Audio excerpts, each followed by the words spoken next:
সাবিত্রী বিশ্বাস কৈশোর পেরোতে না পেরোতেই বসতে হয়েছিল বিয়ের পিঁড়িতে। পিতৃহীন অভাবের সংসার থেকে পড়লেন বেকার স্বামীর শূন্য সংসারে নিদারুণ সংগ্রামে। শুরু হয় টিকে থাকার সংগ্রাম। শ্রমে ঘামে সেই সংগ্রাম করে গেছেন অবিরত। কিন্তু বিয়ের 5 বছরের মাথায় 3 বছরের এক কন্যা সন্তান রেখে স্বামীহারা হন সাবিত্রী। গর্ভে তখন তার 8 মাসের আরেক সন্তান। সম্বলহীন অবলম্বনহারা সাবিত্রী পতিত হন অনিশ্চয়তার অতল গহ্বরে। শুরু হয় তার বেঁচে থাকার সংগ্রাম।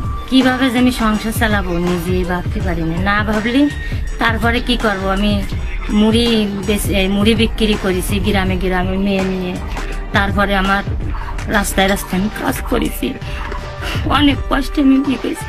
তারপরে তা তোমার সংসার চলে না। তারপর আমার একটা ঘের ছিল, সেই ঘেরে আমি কিছু মাছ চাষ করি, শাকসবজি চাষ করি করে তারপরে সে একটা ঘেরে আমার ওটা আরো 6টা ঘের হয়। সেইভাবে আমি আস্তে আস্তে তারপরে ওটা গরু করেছি। 10-15 লাখ টাকার গরু আছে। তারপরে ছেলেটারে লেখাপড়া দিতে পারিছি, মেয়েটারে বিয়ে দিতে পারিছি। কত কষ্টে যে করেছি আমি নিজেই করতে পারিনি।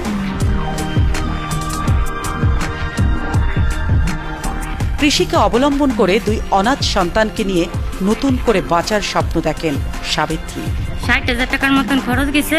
আমার 3 লাখ টাকার মতন আমার ধান বিক্রি হবে, আর যে খেয়ার হবে তা আমার গরু আছে, সেই গরুটা আর কি খাতে পারবে। এখন তার খামারেই অন্যের সংস্থান হয়েছে অন্যজনের। সমাজে পেয়েছেন প্রতিষ্ঠা। আমার আগে কেউ সই দেয়, এখন মানুষ আমার দেয়া দেয়। সবাই আমার কাছে বাধ্য নয় যে সাবিত্রী তুমি কিভাবে কি করো। এমন সময় সময় সবাই আমি দেখাই দিদিনি এইভাবে আমি এইসব করি, তা আমার কথা শুনে সবাই করে। কৃষিকে কেন্দ্র করে সংগ্রামের সফল সাবিত্রী এখন এলাকার অনেকের অনুপ্রেরণা। ওর নিজে নিজে যে এত শিখেছে, মানে ওর বেটা কাজ বিটি কাজ, ও কোনভাবে ভালো হবে কি করবে ওর উপর দিয়ে এখন আমাকে পাড়ায় মনে হয় কোনো জানতা মানুষ নাই সব বিষয়। আমাদের এখানে কেউ কৃষি কাজ করতো না, মহিলারা বিশেষ করে ঘরের কাজ করতো।